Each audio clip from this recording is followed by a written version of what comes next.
오늘은 우리 행복한 인생의 이제 네 번째 시간인데요. 고통에 집중하지 말라라는 제목으로 함께 말씀의 은혜를 나누고자 합니다. 네, 고통에 집중하지 말라. 우선 역대하 6장 29절 말씀을 제가 봉독하겠습니다. 역대하 6장 29절입니다. 한 사람이나 혹 주의 온 백성 이스라엘이 다 각각 자기의 마음의 재앙과 고통을 깨닫고 이 성전을 향하여 손을 펴고 무슨 기도나 무슨 간구를 하거든. 여러분은 아침에 일어나서 제일 먼저 무엇 하십니까? 아침에 일어나서 요새 요가를 하고 있습니다. 이 유튜브에 뭐 여러 가지 영상이 있어서 이 유튜브 영상 틀어놓고 이 요가를 해요. 몸이 균형이 깨진 것 같아서 아침에 일어나면 괜히 뻐근하고 안 좋더라고요. 그래서 요새 요가를 이렇게 영상 틀어놓고 아침마다 하는데, 요가하면 아파요, 안 아파요? 아파요. 아프면 제 마음도 모르는 이 유튜브 속에 있는 강사가 이렇게 이야기하는 겁니다. 고통에 집중하지 말고 호흡에 집중하세요. 네. 고통에 집중하지 말고 호흡에 집중하세요. 어려운 동작을 할 때마다 아프니까 아이고 아파 이거 계속 해야 되나 라고 생각이 들 때면 이 소리가 꼭 나와요. 고통에 집중하지 말고 호흡에 집중하세요. 여러분, 오늘 말씀이 바로 이것입니다. 고통에 집중하지 말고 호흡에 집중하세요. 제가 인터넷에서 재밌는 사진 봤는데 고양이가 뭐 하고 있는 것 같아요, 여러분? 요가 뭐라고 보니까 아이고 내 팔자야, 아이고 내 팔자야 하는 것 같아요. 인생을 살면요, 삶의 일부분이 바로 고통입니다. 고통 없는 삶 있을까요? 없어요. 그 말은 고통도 인생의 일부분이고 그 존재를 우리는 부인할 수가 없다는 거예요. 그런데 말이죠, 우리는 너무 고통에 집중하는 삶을 산다는 거, 그것이 문제입니다. 솔직히 아프면 신경이 안 쓸 수가 없어요. 이 손가락에 조그만 가시라도 들어가면 여러분 계속 어디에 신경이 가요? 아픈 곳에 신경이 갑니다. 왜? 아프니까. 아프면 우리는 더욱더 그곳에 집중하게 됩니다. 그런데 우리가 고통에 집중하다 보면 무엇을 잃어버리느냐? 행복을 잃어버릴 수 있다는 사실이에요. 우리는 자주 이런 말을 합니다. 아이고, 내 팔자야. 우리의 어디다 집중을 하냐면 내 고통에 집중하다 보니까 뭘 찾아요? 내 팔자를 찾아요. 왜 나는 이렇게 맨날 아파? 왜 나는 왜 이렇게 맨날 안 좋은 거야? 어디다 집중을 해요? 아픈 곳에 집중하다 보니까 나는 맨날 아픈 곳만 찾아요. 만약 우리가 24시간 중에 24시간을 아픈 곳에 집중하다 보면 24시간 아파요. 근데 잠깐이라도 아픔을 잊어버리면 나도 모르게 고통에서 벗어날 수 있다는 사실입니다. 죽음에 집중하는 사람은요, 살아있을 때도 뭔 생각해요? 죽을 거 생각합니다. 아픔에 집중하는 사람은 안 아플 때도 뭔 걱정해요? 아플까봐 걱정해요. 에? 여러분, 부족함을 걱정하는 사람은 어때요? 내가 충분할 때도 부족할 것을 걱정합니다. 내가 아직 암에 안 걸렸는데 어제 저한테 전화 왔어요. 암보험 들라고. 그러니까 갑자기 무슨 생각 나요? 암 걸리면 우리 식구들 어떡하나 라는 생각이 드는 거예요. 암 걸렸어요, 안 걸렸어요?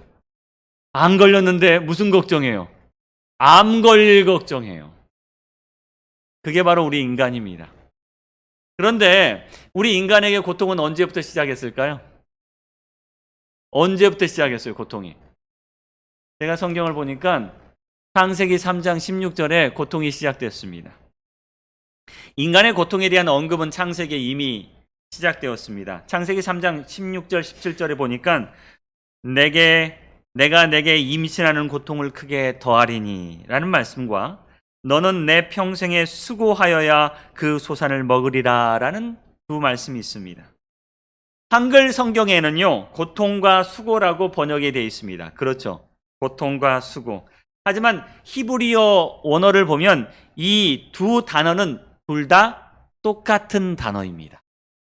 이 여인에게 주신 고통이나 남자에게 주신 수고는 똑같은 이차본이라는 고통, 아픔, 노역, 수고라는 의미를 갖고 있는 똑같은 단어를 쓰고 있습니다. 곧 그 말은요, 하나님께서 인간의 범죄의 결과로 고통을 허락하셨다라는 사실입니다.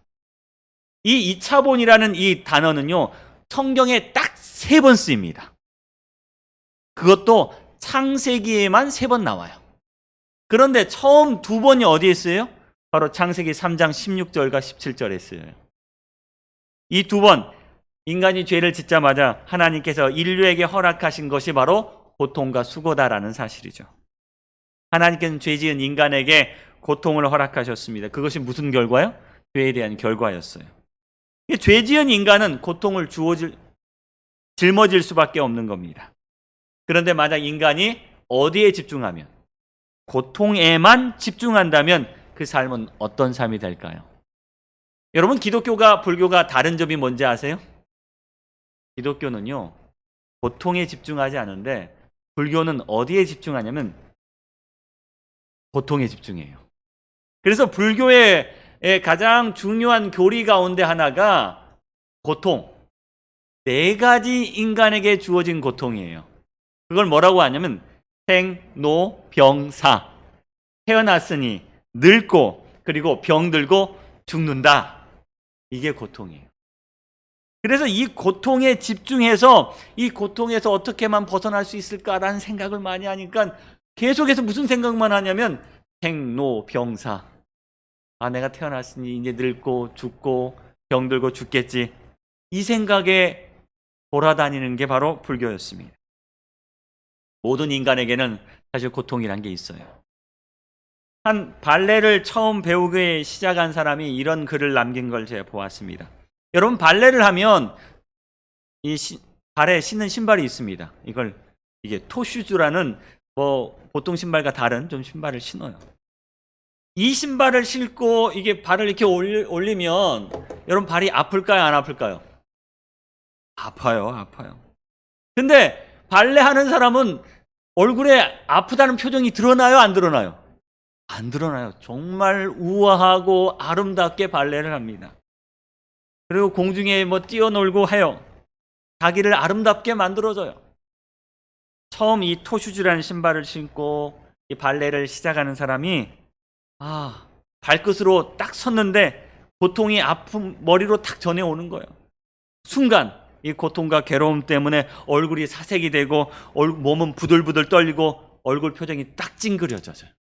그때 선생님이 그 사람의 모습을 보고 하는 말이 고통에 집중하지 마세요 라는 말이었대요. 아니, 발끝으로 느껴지는 감각, 그 감각 때문에 온 마음과 표정이 찌그러지지만 이렇게 이야기해요. 고통에 집중하지 마세요.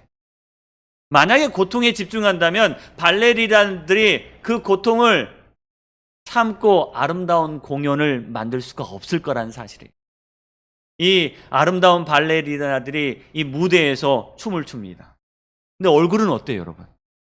웃고 있고 평안하고 아름다운 모습으로 찍고 있어요. 우리는 그 모양을 보면서, 모습을 보면서 정말 아름답구나라고 생각하죠. 근데 그는 아름다워요? 아니요. 쓸 때마다 아프고 힘들지만 그들은 뭐에 집중하지 않아요? 고통에 집중하지 않는다는 거예요. 뭐에 집중해요? 표정에 집중해요. 그래서 어떻게 하든 아름다운 표정으로 전달하려고 합니다. 이 발레 공연을 보면서 발레리나들이 환하게 웃고 우아하게 공연합니다. 아프지 않은 게 아니라 자신의 공연을 위해서 고통에 집중하지 않고 뭐에 집중해요? 연기에 집중하고 공연에 집중하는 겁니다. 사람이 손가락에 가시 하나만 박혀도 온종일 손가락 신경 쓰는데 우리는 어떻게 아픔에 의연하게 대처할 수 있을까? 만약 우리가 고통에만 집중한다면 우리는 고통에 들어가고 맙니다. 고통 안으로 함몰되고 맙니다. 그러면 일어날 수가 없다 그래요. 나를 아프게 하는 감각에만 눈길을 주지 말고 그 고통을 딛고 일어날 수 있는 힘에 더 집중하라라고 이야기합니다. 아담과 하와가 하나님께서 죄의 결과로 고통을 허락하셨어요. 만약에 그들이 고통에만 집중했다면 그들은 행복하지 않았을 겁니다. 하지만 부조와 선지자에는 이런 구절이 있습니다. 그들의 운명이 될 수밖에 없었던 수고와 슬픔의 생활이나 흙으로 돌아가야 한다는 선고를 듣기 전에 그들은 그들에게 희망을 주지 않을 수 없었던 말씀을 들었다. 그 말씀이 뭡니까? 여러분, 고통이라는 소식을 듣기 전에 그들은 희망을 한 소식을 먼저 들었어요. 그 희망이 뭐냐면 여자의 후손이었습니다. 너희들을 모든 죄의 결과에서 해방시킬 누구? 여자의 후손을 보낼 것이다. 하지만 너희들에게 고통은 있을 거야. 자, 어디에 집중을 했냐면 아담과 하와는 이 여자의 후손, 자신들의 죄의 결과에서 해방시켜줄 여자의 후손에 집중을 하게 됩니다. 그러니까 해산의 고통이 있다 할지라도 어때요? 참을 수 있어요, 없어요? 있는 거예요. 예, 내가 수고하여 아이를 먹여 살려야 되는 책임 속에 있지만 그 수고가 행복한 거예요. 뭐 때문에요? 여자의 후손. 하나님께서 우리에게 주신 그 희망 때문에 그랬다는 사실입니다. 아담과 하와가 고통을 참아낼 수 있었던 것은요, 뭐 때문에? 여자의 후손, 희망 때문이었다는 거예요. 근데 만약에 이들이 고통에만 집중했다면 아이를 낳을 수 있을까요? 없을 거예요. 그들이 고통에만 집중했다면 그들이 감당해야 될 가시와 엉겅퀴와 수고와 슬픔과 죽음의 말을 듣고 그들은 자살하고 말았을 겁니다. 성경에도 이런 말씀이 있습니다. 요한복음 16장 21절에 여자가 해산하게 되면 그때가 이르렀으므로 근심하나 아이를 낳으면 세상에 사람 난 기쁨으로 말미암아 그 고통을 다시 기억하지 아니하느니라. 여러분, 아이 낳으면 아파요, 안 아파요? 너무 아파요. 그러면 그 고통에만 집중하면 누가 안 보여요? 아이가 안 보여요. 다시는 아이 낳을 생각이 있어요, 없어요? 없어요. 그런데 그 고통을 잊게 하는 게 또 뭐야? 아이예요. 아이가 방긋방긋 웃고 아이가 행복하게 해주면 몇 년이 지나지 않아서 뭐 낳자? 둘째 낳자. 근데 고통에 집중하는 사람들은요, 또 둘째를 어떻게 낳아? 요새 셋 가진 사람들 보면 참 신기해요. 그 힘들고 어려운 중에서도 뭐요? 셋 낳고 넷을 낳아요. 에? 왜요? 고통에 집중하지 않고 행복에 집중하기 때문이 아닐까라는 생각이 듭니다. 희망에 집중하라는 이야기예요, 여러분. 사도 바울은요, 그만큼 많은 고통을 당한 사람이 없었습니다. 그런데 사도 바울의 글을 보면 그가 얼마나 수고하고 고통당했는지 알 수 있지만 그는 이렇게 표현해요. 어떻게 해요? 모든 사도보다 더 많이 수고했지만 나의 나된 것은 뭐다? 하나님의 은혜다. 이 사도 바울의 글을 보겠습니다.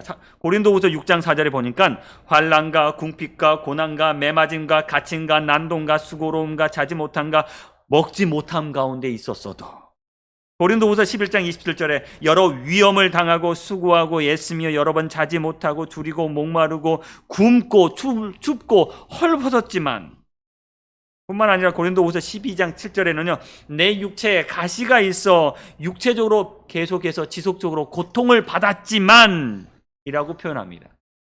이런 고통을 굉장히 많이 받았어요. 하지만 이 고린도전서 15장 10절에 그는 고백합니다. 나의 나된 것은 하나님의 은혜입니다. 그가 수고와 고통에 집중하지 않고 뭐에 집중해요? 하나님의 은혜에 집중해요. 나의 나된 것은 고통과 수고가 나를 만든 게 아니라 뭐요? 하나님의 은혜가 나를 만들었습니다. 어떤 사람이 그래요. 내가 지금까지 이렇게 고생했으니 이렇게 성공한 거야. 내가 얼마나 고생했는지 알아? 하고 고생에 집중한 게 아니라 뭐요? 내가 비록 고생했다 할지라도 나를 지금까지 만들어준 것은 하나님의 은혜였어. 은혜에 집중했다는 거예요. 여러분, 우리 인생 속에서 고난과 고통에 집중하지 말고 은혜에 집중하기를 간절히 바랍니다. 우리가 고난과 고통을 집중하면 뭐만 보여요? 고난과 고통만 보이고 은혜에 집중하면 뭐만 보여요? 은혜만 보입니다. 제가 여러분 실험을 한번 해볼까 합니다. 여러분 대놓고 제가 문제를 여러분께 하나 드릴 겁니다. 우리 방송실 이 음악을 좀 켜주십시오. 여기 이제 나올 건데요. 자, 어떤 문제를 낼 거냐면 여기 6분의 사람이 나와가지고 6명이 나와가지고 공놀이를 할 겁니다. 그럼 여러분 이 영상을 잘 보시면서 흰 옷을 입은 여자가 공을 몇 번이나 패스하는지 맞춰보시길 바랍니다. 자, 잘 보셔야겠죠? 네? 흰 옷을 입은 여자가 여기 세 분 계시는데 흰 옷을 입은 여자가 몇 번이나 공을 패스하는지 한번 잘 맞춰보시길 바랍니다.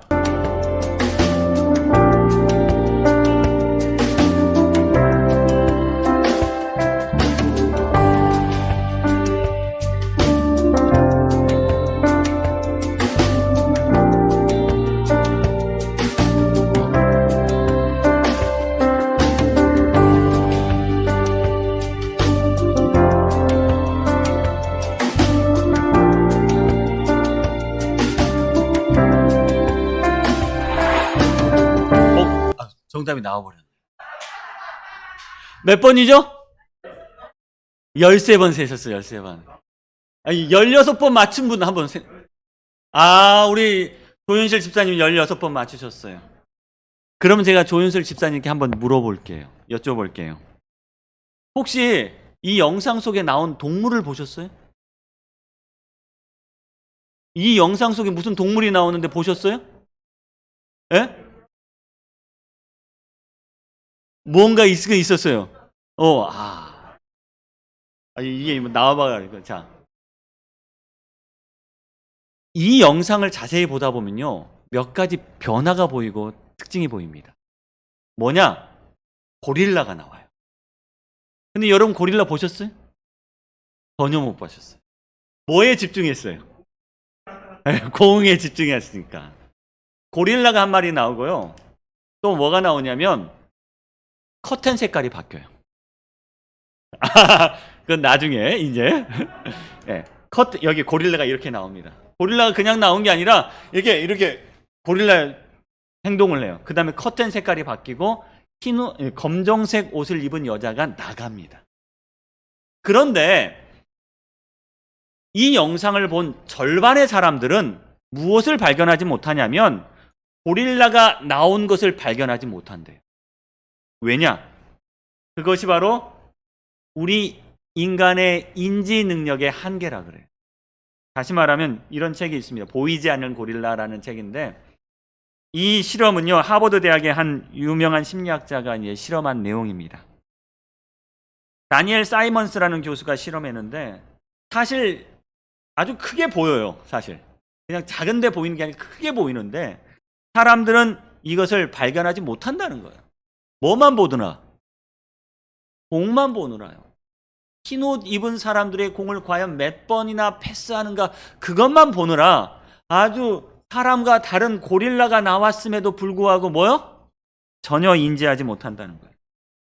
우리가 관성에 따라 내가 하는 일에만 몰두하다 보면 세상이 바뀌는 것을 알 수 없다는 거예요. 사람들은 종종 나는 많은 것을 알고 있어 라고 생각합니다. 그런데 눈앞에 일어나는 변화를 뭐요? 보지 못하는 경우가 있다는 거예요. 우리가 그리스도의 은혜만 찾고 다니면 뭐 보지 못해요? 고릴라가 여러분의 삶 속에 나타나는 걸 보지 못합니다. 그런데 내가 뭐만 찾고 다니면, 고통만 찾고 다니면 보이지 않는 고통까지 찾을 수 있습니다. 우리가 그리스도의 은혜를 찾고 다니면, 우리가 그리스도의 은혜를 강구하고 있다면 우리에게 있는 고통은 잊어버리고 그리스도의 새로운 은혜를 보게 될 것입니다. 시편 기자는 이렇게 이야기합니다. 여호와여 내가 고통 중에 있사오니 내게 은혜를 베푸소서. 지금 우리는 고통에 집중하고 있습니까? 아니면 은혜에 집중하고 있습니까? 고통이 느껴지면 우리는 은혜가 생각나야 합니다. 또 다른 시편의 기자는 또 이렇게 이야기합니다. 여호와여 내게 은혜 베푸소서. 주여 나를 미워하는 자에게 받는 나의 고통을 보소서. 여러분, 사람이 행복하려면요, 우리는 하나님의 은혜에 집중하고 하나님은 우리의 고통에 집중하셔야 합니다. 하나님은 우리의 고통을 보시고 우리는 하나님의 은혜를 보아야 합니다. 하나님은 우리의 고통을 목격하시고 우리 곁으로 내려오셔야 하고 우리는 하나님의 은혜를 느끼고 하나님께 올라가야 합니다. 하나님은 우리의 고통을 대신 지시고 우리는 하나님의 은혜를 끝없이 다른 이에게 베풀어야 합니다. 하나님은 우리의 고통에 공감하시고 우리는 하나님의 은혜에 감격해야 합니다. 우리는 그래야 행복한 삶을 살 수 있습니다. 이미 하나님은 우리의 고통에 집중하고 계시니 이제는 우리가 하나님의 은혜에 집중할 때가 된 것입니다. 여러분 핸드폰 사용하시죠, 다들? 핸드폰 사용하면 핸드폰에 따라 요금제가 다 달라요. 그렇죠, 여러분? 한 달 동안 뭐 데이터를 얼마 쓰느냐, 통화를 얼마 하느냐. 어떤 사람은 데이터도 무료, 통화도 다 무료예요. 무제한제예요. 어떤 사람들은 총량이 딱 정해져 있어요. 그래서 이 안에서만 써야 합니다. 제 핸드폰 요금은 한 달에 1.5기가 데이터를 쓸 수 있는 요금제입니다. 1.5기가. 그러면 올 초에 많이 쓰면 올 말에는 어때요, 여러분? 못 써요. 아주 가난한 사람이 됩니다. 근데 올 초에 적게 쓰면 올 말에는 어때요? 쓸 거 많아요. 아주 부유한 사람이 됩니다. 그런데 어떤 사람들은 이 고통의 총량의 법칙이 있다는 거예요. 이게 고통의 총량의 법칙이 뭐냐? 사람이 태어나면 평생 감당해야 될 고통이 일정 부분 갖고 태어난다는 거예요. 쉽게 말하면 젊어서 고생하면 어때요? 늙어서 행복하게 살고 젊어서 놀고 막 쓰면 늙으면 어때? 힘들어. 맞아요. 그래서 고통의 총량이 있다는 거예요. 그래서 모든 사람들에게 생로병사 똑같은 것이지만 모든 사람이 이 고통의 총량대로 생활한다라는 말씀입니다. 그래서 우리가 공부하는 자녀들에게 이런 말 자주 하잖아요. 야, 공부해서 남 주냐? 지금 고생하면 뭐요? 나중에 평생 잘 살 수 있지. 이게 맞는 말인지 틀린 말인지 모르겠지만 사람들이 이런 말을 하면서 지금 좀 고생해, 지금 좀 고생해 라고 이야기해요. 그래서 지금 많이 쏘면 나중에 조금만 쓰면 돼 라는 거죠. 그런데 여러분, 제가 지금 제일 부러운 사람이 누군지 아세요? 제일 부러운 사람. 제 두 아들들이 제일 부러워요. 왜냐? 저와 제 집사람은요, 한 달에 1.5기가밖에 못 써요. 그런데 제 두 아들은 무제한 요금제를 쓰고 있어요. 고등학교에 보내면서 기숙사에 살기 때문에 방송 강의 듣는데 어려움 없으라고 무제한 요금제로 바꿔줬어요. 그러니까 아빠는 1.5기가, 아들들은 무제한. 아빠가 누가 제일 부러워요? 아들들이 부러워요. 아들들은 무제한이기 때문에 절대 쪼들리지 않아요. 어디서나 유튜브 봐도 쪼들리지 않아요. 근데 아빠는 그렇게 하지 못해요. 집에서만 봐야 돼요. 저는 이걸 보면서 아들들을 데이터 얼마 썼는지 고민하지 않는데 아빠는 고민하고 있어요. 여러분, 그런데요, 은혜가 무제한으로 쏟아지고 있어요. 하나님의 은혜가 무제한으로 쏟아집니다. 우리는 고통 총량제, 어쩌면 인생을 살면서 고통에 제한이 돼 있어요. 그런데요, 뭐는 제한이 없어요? 은혜는 제한이 없습니다. 여러분이 요금제를 바꾸세요. 고통 총량의 요금제가 아니라 은혜 무제한의 요금제로 바꾸시길 바랍니다. 그래서 은혜를 무제한으로 사용하기를 간절히 바랍니다. 하나님의 은혜가 우리에게 쏟아지고 있습니다. 인간에게 고통은 총량제지만 하나님의 은혜는 무제한제입니다. 우리가 고통과 수고를 경험해야 하겠지만 총량이 있다. 하지만 은혜는 무제한이다. 여러분, 무제한 요금제에 가입하기를 간절히 바랍니다. 우리가 이 요금제를 위해서 바로 예수님께서 우리를 위하여 이미 요금을 지불하셨습니다. 여러분, 우리의 고통의 양에 집중하지 말고 하나님의 은혜를 누리기를 간절히 바랍니다. 제가 창세기에 이 2차본 고통이란 단어가 3번 쓰였다고 말씀드렸습니다. 2번은 아담과 하와에게 쓰였습니다. 그러면 마지막 한 번은 어디에 있을까요? 여러분, 어디에 있을까요? 아니요, 창세기에 있습니다.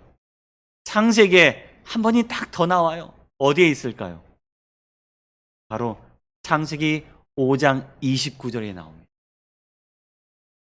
이름을 노아라여 이르되 여호와께서 땅을 저주하심으로 수고롭게 일하는 우리를, 여기서 바로 수고가 2차본이라는 고통입니다. 이 고통스럽게 일하는 우리를, 고통당하는 우리를 누가? 이 아들이 안위하리라. 고통 다음에 항상 나오는 게 누구야? 아들이요. 여자의 후손입니다. 물론 이 아들이 노아를 의미하고 있지만 이 노아에게 맡겨진 역할 뭐요? 인류를 구원하는 그 역할, 이 아들이 안위하리라라고 말씀하십니다. 노아의 뜻이 뭔지 아십니까?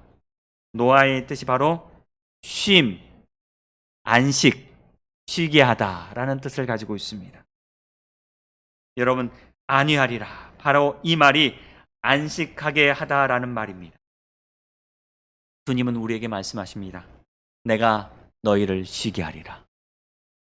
수고하고 무거운 짐진 자들아 다 내게로 오라. 내가 너희를 쉬게 하리라. 안식하게 하리라. 여러분, 성경에 이 약속을 믿으십니까? 그러면 우리는 어디에 집중해야 합니까? 우리의 수고와 고통에 집중해야 될까요? 아니면 이제 우리에게 안위하시러, 쉬게 하시러, 안식하러 오시는 바로 주님께 집중해야 할까요?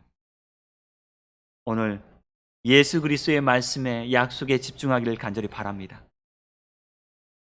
저는 다시 한번 요가 강사의 말 떠올립니다. 고통에 집중하지 말고 호흡에 집중하세요. 저는 이 말씀을 들을 때마다 이렇게 해석합니다. 여러분, 고통에 집중하지 말고 기도에 집중하세요. 실제로요, 호흡법에 따라 마음의 안정을 얻을 뿐만 아니라 육체의 고통을 경감시켜준다는 연구 결과가 있습니다. 제가 이런 관련된 연구를 찾으면서 지난 2020년에 한 과학 저널에서 이런 논문이 실렸어요. 뭐냐면, 깊고 아주 느리고 깊은 호흡이 고통을 경감시킬 수 있느냐라는 논문이었습니다. 실제로 그럴까요?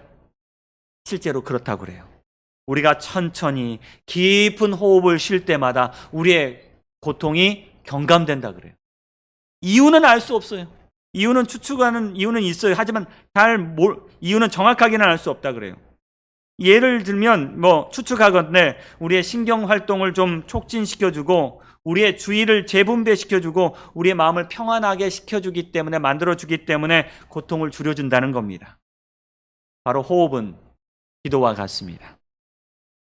기도는 주님과 함께 호흡하는 시간입니다. 그 호흡하는 시간, 우리의 고통은 뭐가 될 수 있어요?